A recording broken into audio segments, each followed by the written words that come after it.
महोदय, अब तो हमारा तिरंगा झंडा भी हमसे ये पूछने लगा है कि क्या बात है भारत, आजकल फहराने से ज्यादा मैं कफन में दफनाने के क्यों काम आ रहा। आजकल फहराने से ज्यादा मैं कफन में दफनाने के क्यों काम आ रहा। हृदय तो उस दिन फट गया जब बूढ़ी माँ अपने बेटे के चिथड़ों को देखकर बोली कि साहब, आप तो भर्ती में 1 इंच भी कम नहीं लेते, मैं आधा शरीर कैसे ले लूं। महोदय, आज इन मानवाधिकारों के कारण इन आतंकियों के बंगलों की आकाओं की नाकफनी हंसती है और शहीद हुए हमारे जवानों के आंगन की तुलसी रोती है। जब एक शहीद हुए जवान की विधवा की वेदना चीख चीख कर ये कहती है कि प्यार भी भरपूर गया, मांग का सिंदूर गया, नन्हे नौनिहालों की लंगोटियां चली गई, छोटी छोटी बेटियों की चोटियां चली गई, और आपके लिए तो एक आदमी मरा है साहब, मेरे घर की तो रोटियां ही चली गई। अब मेरे घर की तो रोटियां ही चली गई। मेरा जल रहा है, आग लगी है सीने में, हुक्मरा सब व्यस्त हैं खून गरीब का पीने में, तो राम मंदिर या बाबरी का पक्ष नहीं मैं लाई हूं, घायल भारत चीख रहा है, चीख सुनाने आई हूं। परम आदरणीय सभापति महोदय, मंचासीन निर्णायक मंडल समिति एवं उपस्थित मेरे प्यारे साथियों, मैं आरक्षी खुशबू चौहान, केंद्रीय रिजर्व पुलिस बल, आज सदन की राय से असहमत होते हुए वक्ता विपक्ष में अपने विचार प्रस्तुत करूंगी। महोदय, दर्द हद से तब गुजरने लगता है जब मेरी आंखों के सामने ताज, पुलवामा, छत्तीसगढ़ में शहीद हुए जवानों के शत विशत अधजले शरीर के टुकड़े, रेत के टीलों से ऊपर जाती लाशों के ढेर और कश्मीर की खून से सनी लाल रंग की सड़कों के दृश्य सामने आते हैं। उस पर मेरे प्रतिपक्षी महोदय का कहना ये कि मानवाधिकारों की अनुपालना करते हुए देश से उग्रवाद और आतंकवाद को समाप्त किया जा सकता है। महोदय, अब तो हमारा तिरंगा झंडा भी हमसे ये पूछने लगा है कि क्या बात है भारत, आजकल फहराने से ज्यादा मैं कफन में दफनाने के क्यों काम आ रहा हूं। महोदय, हृदय तो उस दिन फट गया जब बूढ़ी माँ अपने बेटे के चिथड़ों को देखकर बोली कि साहब, आप तो भर्ती में 1 इंच भी कम नहीं लेते, मैं आधा शरीर कैसे ले लूं।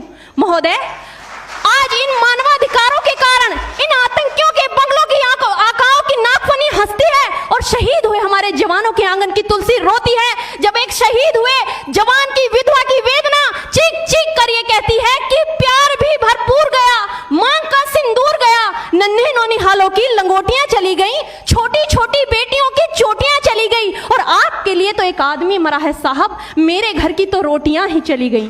महोदय, किसी भी युद्ध को जीतने के लिए पहल करना सबसे ज्यादा आवश्यक है, क्योंकि इतिहास गवाह है कि पहल करके बड़े बड़े युद्धों के परिणाम बदल दिए गए हैं। परंतु आज मानवाधिकारों के कारण हमारे देश के जवान इस कदर बंधे हुए हैं कि अपनी ड्यूटी पर खड़े होकर भी वो आज पहल करने से डरते हैं, क्योंकि महोदय, भविष्य में उन्हें कटघरे में खड़े होने का डर सता रहा होता है। वो ये जानते हैं कि चाहे एक उग्रवादी की राइफल से निकलने वाली गोली को ये तय करना पड़े या ना पड़े कि वो किसे लगेगी, लेकिन हमारी राइफल से निकलने वाली हर गोली को ये निर्णय लेना पड़ता है कि चाहे वो किसी निर्दोष को लगे, दोषी को लगे या ना लगे, परंतु किसी निर्दोष को नहीं लगनी चाहिए। यदि ऐसा हुआ तो ना तो ये समाज हमें छोड़ेगा, ना ही तिल का ताड़ बनाने वाली ये मीडिया हमें छोड़ेगी। और महोदय, मानवाधिकार के तले किसी जवान को दबाकर युद्ध के मैदान में छोड़ देना कोई वीरता नहीं, एक आत्महत्या है। क्योंकि महोदय, फूल को श्रृंगार दो ये मुमकिन नहीं, और एक वीर को झंकार दो ये मुमकिन नहीं। जो हाथ बांध दे सेना के, ऐसे मानवाधिकार का पालन संभव नहीं। महोदय, आज सत्यनिष्ठा के मार्ग पर चलते हुए भी हमारे देश का जवान इन आतंकवादियों, इन पत्थरबाजों से डरता है, क्योंकि वो जानता है कि उसकी राइफल से निकलने वाली गोली अगर टारगेट को हिट नहीं भी करेगी तो भी 400 मीटर तक जाएगी, और यदि इस बीच वो किसी निर्दोष को लग गई तो महोदय, हमें अपनी नौकरी से हाथ तक धोना पड़ सकता है। और महोदय, अपनी नौकरी को बचाने की खातिर एक जवान आज ये सोचता है कि चाहे सांप मरे या ना मरे, परंतु लाठी नहीं टूटनी चाहिए, क्योंकि आज हमारे देश के हालात कुछ ऐसे हो गए हैं कि चिरागों को हवाओं में उछाला जा रहा है, हवाओं पर भी रोब डाला जा रहा है। अरे हम ही तो बुनियाद है आंतरिक सुरक्षा की, और आज हमें ही नौकरी से निकाला जा रहा है। महोदय, जब पुलवामा में 44 जवान शहीद हुए, छत्तीसगढ़ में 76 जवान शहीद हुए, तो कोई भी मानवाधिकार की दुहाई देने वाला हमारे पक्ष में आकर खड़ा नहीं हुआ। परंतु जब जेएनयू विश्वविद्यालय में एक देशद्रोही के द्वारा भारत तेरे टुकड़े होंगे, अफजल हम शर्मिंदा हैं जैसे देशद्रोही नारे लगते हैं, तो सारे मानवाधिकार के ज्ञाता आकर उसके पक्ष में खड़े हो जाते हैं। तभी तो क्या कहा था उस देशद्रोही ने कि तुम एक अफजल